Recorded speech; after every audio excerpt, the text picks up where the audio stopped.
Hello, everybody. Welcome to today's reading through the Bible in 365. Today we are going to be focusing on 1 Samuel chapters 19, 20, and 21, and Luke chapter 11, verses 29 to 54. We're getting started in 1 Samuel with chapter 19. Saul now urged his servants and his son Jonathan to assassinate David. But Jonathan, because of his strong affection for David, told him what his father was planning. "Tomorrow morning," he warned him, "you must find a hiding place out in the fields. I'll ask my father to go out there with me, and I'll talk to him about you. Then I'll tell you everything I can find out." The next morning, Jonathan spoke with his father about David, saying many good things about him. "The king must not sin against his servant David," Jonathan said. "He's never done anything to harm you. He has always helped you in any way he could. Have you forgotten about the time he risked his life to kill the Philistine giant, and how the Lord brought a great victory to all Israel as a result? You were certainly happy about it then. Why should you murder an innocent man like David? There is no reason for it at all."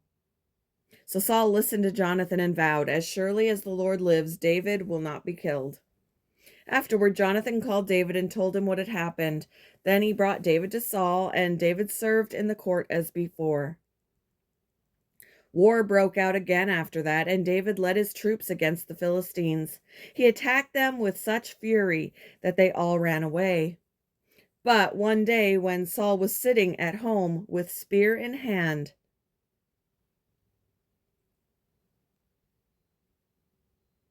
the tormenting spirit from the Lord suddenly came upon him again. As David played his harp, Saul hurled his spear at David. But David dodged out of the way, and leaving the spear stuck in the wall, he fled and escaped the night. Then Saul sent troops to watch David's house. They were told to kill David when he came out the next morning, but Michal, David's wife, warned him, "If you don't escape tonight, you will be dead by morning." So she helped him climb out through a window, and he fled and escaped. Then she took an idol and put it in his bed, covered it with blankets, and put a cushion of goat's hair at its head. When the troops came to arrest David, she told them he was sick and couldn't get out of bed. But Saul sent the troops back to get David. He ordered, "Bring him to me in his bed so I can kill him." But when they came to carry David out, they discovered that it was only an idol in the bed with a cushion of goat's hair at its head. "Why have you betrayed me like this and let my enemy escape?" Saul demanded of Michal. "I had to," Michal replied. "He threatened to kill me if I didn't help him." So David escaped and went to Ramah and to see Samuel, and he told him all that Saul had done to him. Then Samuel took David with him to live at Naioth. When the report reached Saul that David was in Naioth in Ramah, he sent troops to capture him. But when they arrived and saw Samuel leading a group of prophets who were prophesying, the Spirit of God came upon Saul's men, and they also began to prophesy. When Saul heard what had happened, he sent other troops, but they too prophesied. The same thing happened a third time. Finally, Saul himself went to Ramah and arrived at the great wall in Seku. "Where are Samuel and David?" he demanded.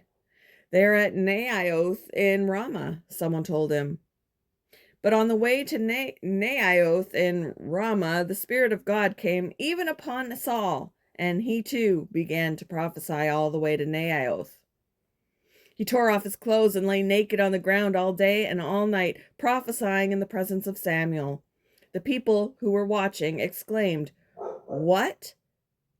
Is even Saul a prophet?" Chapter 20. David now fled from Naioth in Ramah and found Jonathan. "What have I done?" he exclaimed. "What is my crime? How have I offended your father that he is so determined to kill me?" "That's not true," Jonathan protested. "You're not going to die. He always tells me everything he's going to do, even the little things. I know my father wouldn't hide something like this from me. It just isn't so."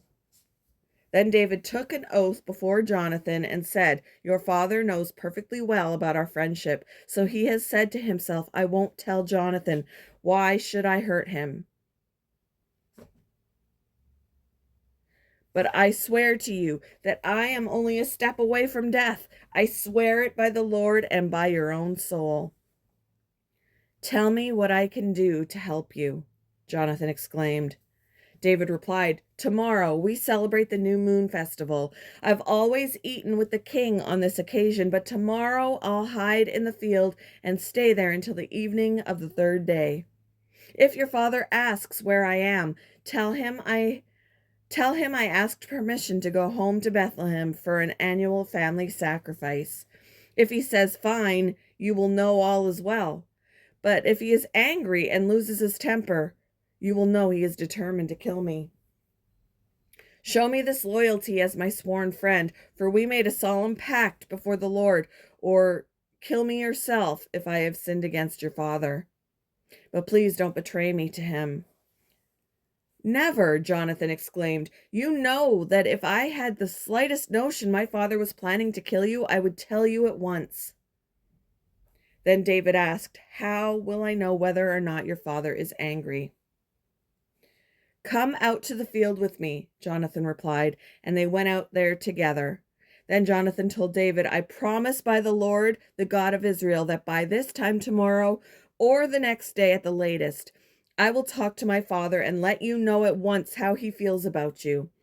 If he speaks favorably about you, I will let you know. But if he is angry and wants you killed, may the Lord strike me and even kill me if I don't warn you so you can escape and live. May the Lord be with you as he used to be with my father. And may you treat me with the faithful love of the Lord as long as I live. But if I die, treat my family with this faithful love, even when the Lord destroys all your enemies from the face of the earth." So Jonathan made a solemn pact with David, saying, "May the Lord destroy all your enemies." And Jonathan made David reaffirm his vow of friendship again, for Jonathan loved David as he loved himself. Then Jonathan said, "Tomorrow we celebrate the new moon festival. You will be missed when your place at the table is empty. The day after tomorrow, toward evening, go to the place where you hid before and wait there by the stone pile. I will come out and shoot 3 arrows to the side of the stone pile as though I were shooting at a target. Then I will send a boy to bring the arrows back. If you hear me tell him they're on this side, then you will know, as surely as the Lord lives, that all is well and there is no trouble. But if I tell him, 'Go farther, the arrows are still ahead of you,' then it will mean that you must leave immediately, for the Lord is sending you away. And may the Lord make us keep our promises to each other, for he has witnessed them." So David hid himself in the field, and when the new moon festival began, the king sat down to eat. He sat at his usual place against the wall, with Jonathan sitting opposite him and Abner beside him. But David's place was empty. Saul didn't say anything about it that day, for he said to himself, "Something must have made David ceremonially unclean." But when David's place was empty again the next day, Saul asked Jonathan, "Why hasn't the son of Jesse been here for the meal either yesterday or today?" Jonathan replied, "David earnestly asked me if he could go to Bethlehem. He said, 'Please let me go, for we are having a family sacrifice. My brother demanded that I be there, so please let me get away to see my brothers. That's why he isn't here at the king's table.'" Saul boiled with rage at Jonathan. "You stupid son of a whore," he swore at him. "Do you think I don't know that you want him to be king in your place, shaming yourself and your mother? As long as that son of Jesse is alive, you'll never be king. Now go and get him so I can kill him." "But why should he be put to death?" Jonathan asked his father. "What has he done?" Then Saul hurled his spear at Jonathan, intending to kill him. So at last Jonathan realized that his father was really determined to kill David. Jonathan left the table in fierce anger and refused to eat on that second day of the festival, for he was crushed by his father's shameful behavior toward David.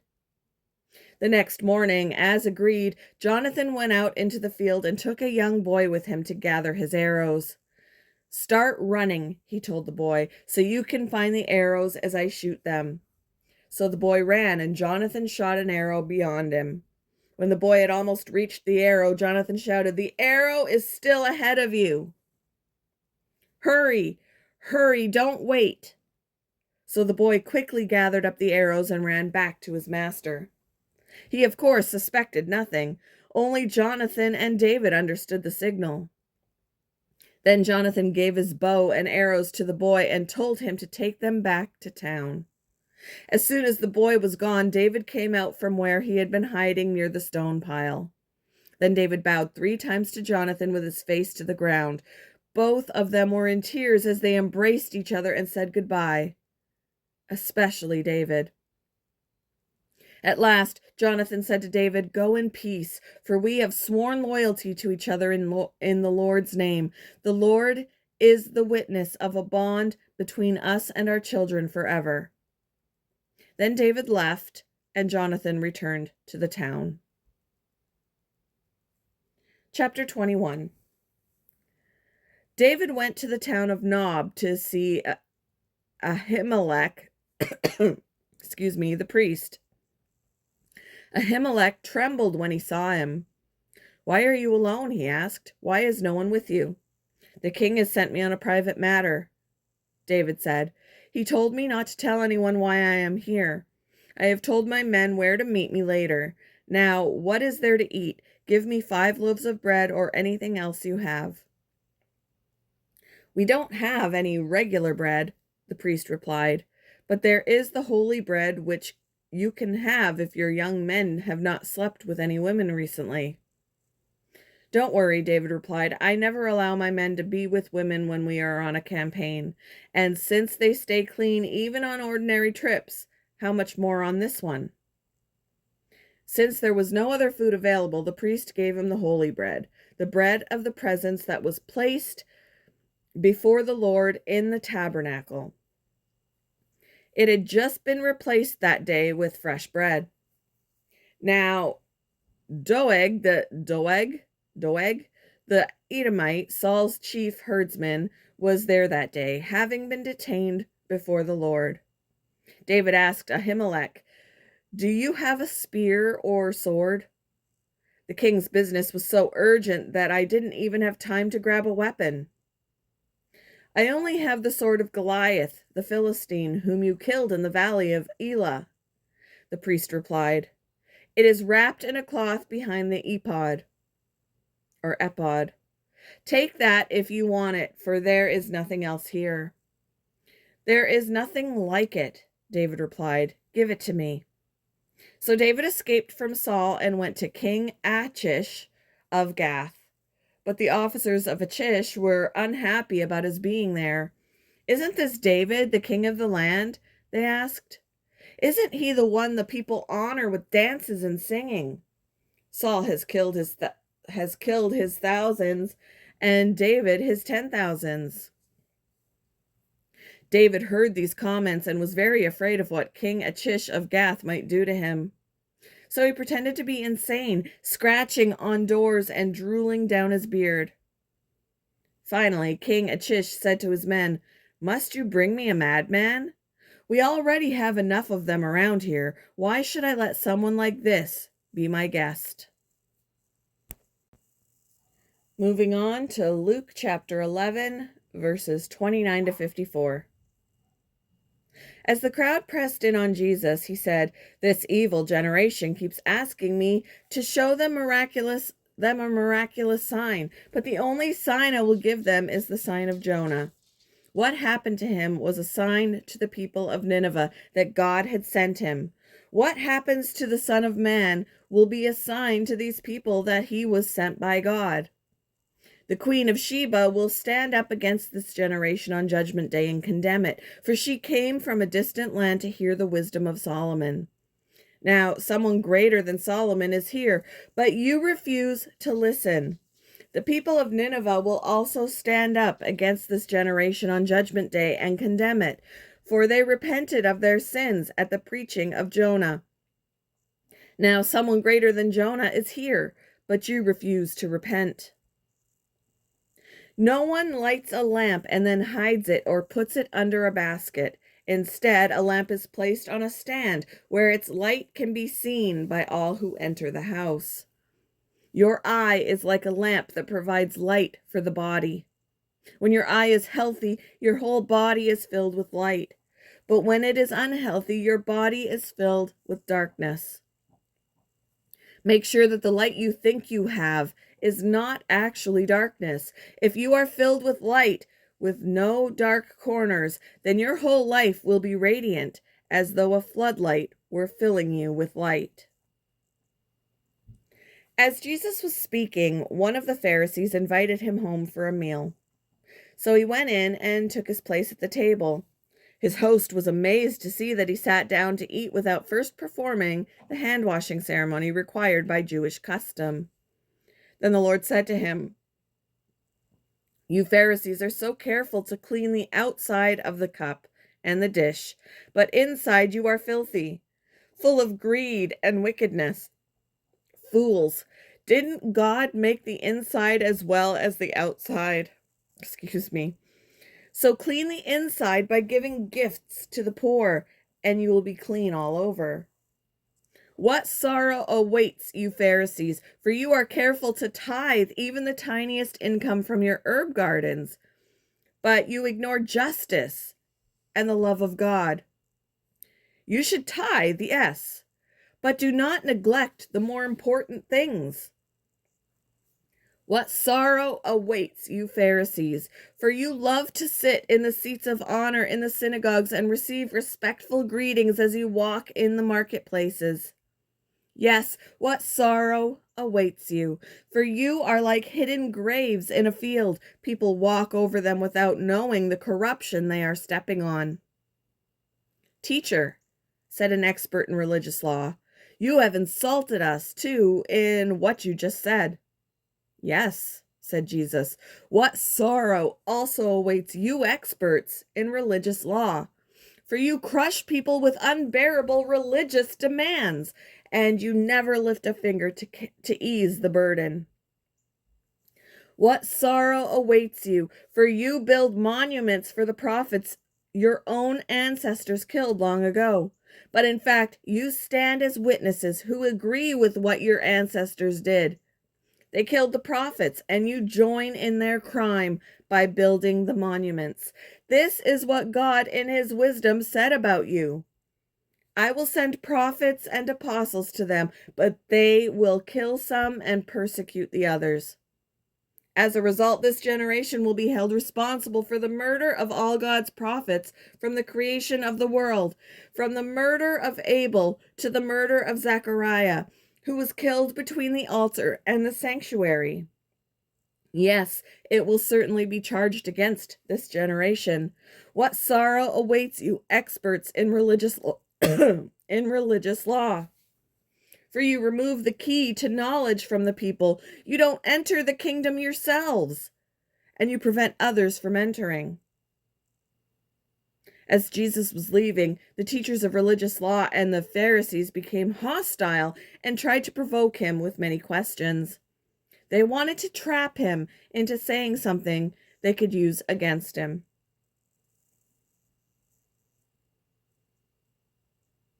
Thank you for joining me for today's reading through the Bible in 365. I hope you all have a wonderful Tuesday, and I will see you in the next one, guys. Bye.